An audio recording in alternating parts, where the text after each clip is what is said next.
So, so yes, and that's really the purpose of, so many people have, I think in many ways, the assemblies have missed the purpose of why they're there to exist. We're there to direct our federal and our municipal governments. Right. We're there to get them back in the box they're supposed to be in, and for us to assume the business that we were supposed to be concerned with. Right. So, within this, we're at that point where we have to begin to let them know what we think. That's our first step. Right. Our second step is let them know where their boundaries are. Exactly. And then we've got to have enough people who are willing to step up, get their hands dirty, and go to work. Well, let me give you a little bit of a kind of an insight from where I have to sit every day, because of course I'm working primarily in the international jurisdiction. Mm-hmm.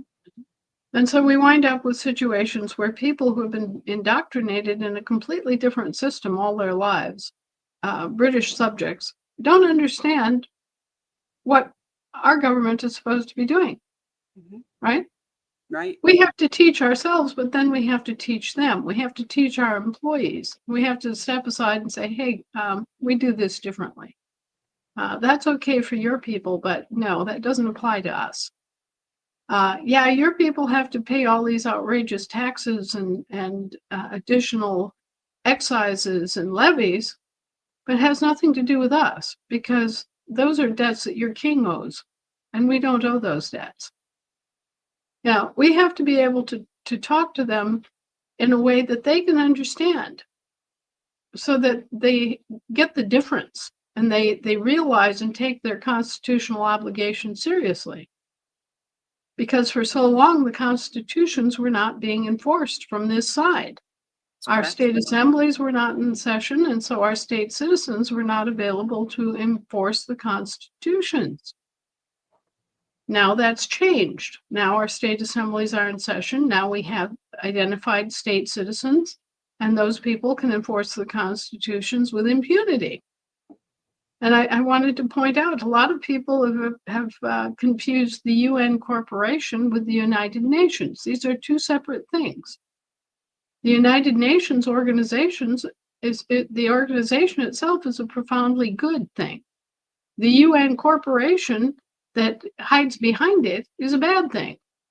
We have the same sort of situation that we had with the Roman Catholic Church in its sacred capacity being used as a storefront by the office of the Roman Pontiff.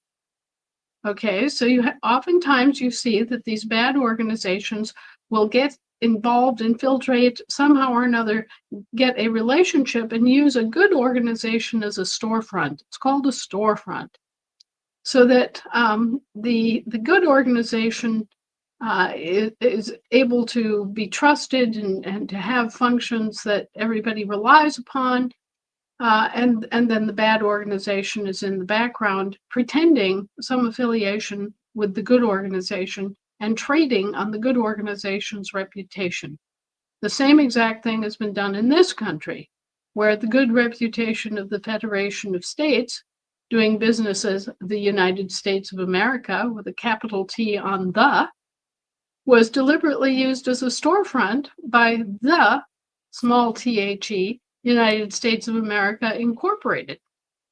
It's the same exact business, okay? So the UN is the victim of this just as much as we were, just as much as the Roman Catholic Church was. And so do not mistake the evils of the UN Corporation for the good of the United Nations organization. The United Nations organization has been one of our primary supporters and friends in getting an established government of, for, and by the people recognized and empowered. So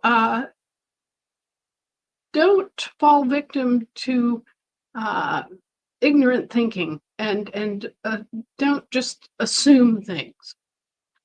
There is a part of the UN Corporation which is very bad. there is a part of the UN organization which is very good. And in dealing with these disparate but similarly named entities, we have to develop a certain amount of perspective and a certain amount of discernment so that we can effectively and appropriately react. Right now, the United Nations organization is recognizing the fact that we still have a viable government here, that we're still on the board, that we have all our jurisdictions covered, and that the United States government, the incorporated entities that have been masquerading as our government and operating under delegated powers, is in bad shape. Okay? Right. So we're going to have to step forward with the help of other countries and other people all around the world, acting on behalf of the living people. And so this is how the living people actually support each other and bring forward their government, which then is responsible for directing incorporated subcontractors and vendors of government services. Right. So Anna, in that information, though, you know, a lot of times they said, well, we don't know how we're going to operate. And that's the purpose of the committees, correct? Our committees are the ones that actually do the work. Not necessarily our chairman, not necessarily our, treasurers. They have people behind them, many hands making light work, right? And our committees are the ones that actually we govern by committee. So we have the input of many people in order to come up with and work through all of the issues of our assembly. So, I mean, they're the ones that are out there doing some of the research. They're the ones that are maybe putting together some of the notices or the operations of our assemblies. And so that's why getting committees together is the important activity once you get to know each other and you're starting to educate each other. You're also educating in those committees. I have a lot of people who say, I don't know enough to go on committee. My answer is you'll learn, right? Because that's where we can get some in-depth knowledge on certain topics if we're interested in doing them, right? Right. And these committees then report back to the General Assembly on a regular basis. And that's where everybody else learns what the committees have already kind of taken in and masticated and worked on and tweaked and investigated. And so that's the big advantage of a committee-based government, is that you get all this stuff done in committee and then you bring it forward for the General Assembly or the Militia Assembly or the Juror Assembly, whichever, the International Business Assembly. There are committees backing up their decision making. And so this is how we all work together cooperatively and do our part and contribute to the whole, is by working on committees and by working within the assemblies themselves to get the work done. Right.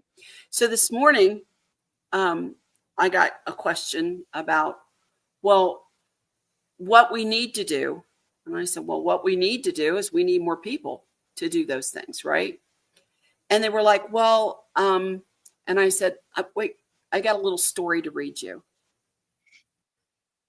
And I read them the story of the little red hen. Does everybody remember the little red hen? Not I, said the cat. Not I, said the dog. Not I, said the goose.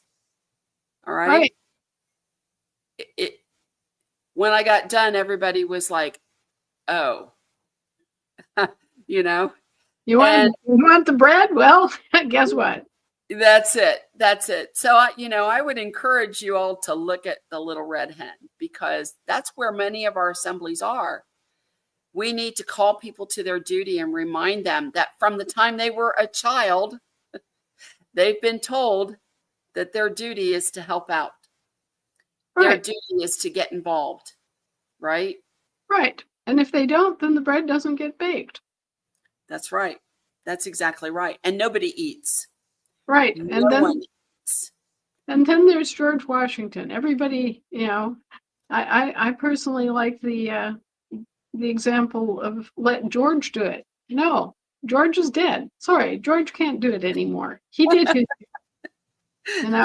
while he was on this earth, he did his share and more. Okay, so we're not gonna be silly enough to think that George can or is going to do this. George is dead. All right, it's up to Anna and Katya and Alphonse and Joe and all the rest of us now. All right. Well, Anna, I think we're